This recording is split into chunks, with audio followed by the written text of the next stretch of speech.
આપણે મહોત્સવ 200 વર્ષનો ઉજવ્યો ત્યારે આપણને એક આ સંકલ્પ થયો કે શ્રીજી મહારાજનું એક સ્મારક આપણે એવું કરીએ કે જેમનો આવો દિવ્ય સંદેશો છે, દિવ્ય એવો સિદ્ધાંત છે, એ દરેકને સમજાય અને એની અંદર દરેક સહભાગી થાય એટલા માટે આપણે આનો આરંભ કર્યો.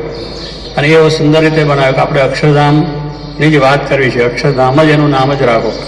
આ લોકની અંદર પણ અક્ષરધામમાં મારે કે આપણે દેહ મૂકીને જવા નથી, આપણે દેહ છતાં અક્ષરધામમાં બેઠા છે. એટલે એ સિદ્ધાંત જે કહ્યું એવું સુખ, એવો આનંદ, એવો અનુભવ આપણને થાય એટલા માટે સારું આવું આયોજન થયું કે જેની અંદર આવતા મનુષ્યને અક્ષરધામમાં હું આવ્યો છું, એ સુખનો અનુભવ કરું છું, એવી રીતનું એક સ્મારક કરવાને માટે થયું. બહુ સુંદર રીતે આયોજન થયું, આપ સર્વે જુઓ છો. અને એ પ્રમાણે એ અક્ષરધામના જે સ્વરૂપ છે, દિવ્ય સ્વરૂપ જે મહારાજનું છે, મહારાજે કહ્યું કે અક્ષરધામમાં રહ્યો તો કે હું પ્રકાશ અહીંયા આપું છું, અહીંયા રહ્યો તો કે અક્ષરધામમાં છું. એટલે એ સ્વરૂપોમાં કોઈ ભેદ નથી. એટલે આજે આ મૂર્તિ જે બેઠી છે અને અક્ષરધામની મૂર્તિમાં કોઈ ફેર નથી એમ સમજીને કે ધામ ધામીને મુક્ત સહિત આ બિરાજ્યા છે.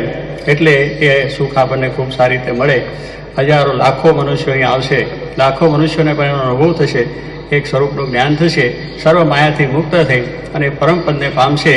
એવું આ એક સ્થાન બન્યું છે. અને એક અક્ષરધામની વાત કે અક્ષરધામ કરીએ, પણ અક્ષરધામ એટલે આવી રીતે જ ભગવાન ત્યાં બેઠા જ, ત્યાં આગળ કોઈ આગળ નથી, પાછળ નથી. અહીંયા આપણને લાગે કે આપણે આગળ બેઠા, પાછળ બેઠા.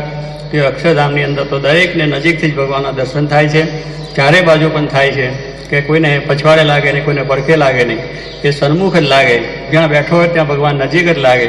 એવી રીતનું એ અક્ષરધામનું વર્ણન છે. એ જ આપણે અહીંયા ચારે બાજુ જ્યાં જોઈએ ત્યાં ભગવાન છે. અહીંયા ભગવાન છે કોઈ વસ્તુ રાખી જ નથી. અહીં માયાનો ભાવ કોઈ છે જ નહીં. આજે આ ખંડની અંદર જ્યાં બેઠા છે ત્યાં કોઈ માયાનો પ્રવેશ નથી, માયાનું કોઈ સ્થાન નથી, માયાની કોઈ વસ્તુ નથી. અક્ષરધામની જ વાત જેને કહે છે, ભગવાન સિવાય કોઈ વસ્તુ નહીં. ભગવાનનું ધામ ને ભગવાનના મુક્તો, આટલા દર્શન આપણને થશે. બધાની ઈચ્છા હતી કે અક્ષરધામ એવું બનાવવું છે કે દુનિયા માત્ર અહીંયા આવે, જુએ, દર્શન કરે. અને શ્રીજીમાનો સંકલ્પ છે કે મારા ધામના દર્શન કરે. હવે મારા ધામના દર્શન કરે એટલે તો માણસોને બહુ વાર લાગે, પણ આ ધામ જોયું એટલે અક્ષરધામના દર્શન થઈ ગયા બરાબર થાય. એટલે મારા ધામના દર્શન કરે, મારા સ્વરૂપનો નિશ્ચય કરે. એટલે સ્વરૂપ પણ અહીંયા આપણું બેધું છે, એટલે એનો પણ નિશ્ચય અહીંયા પ્રવેશ થતા થશે. કારણ કે એવું અક્ષરધામ દિવ્ય બન્યું છે.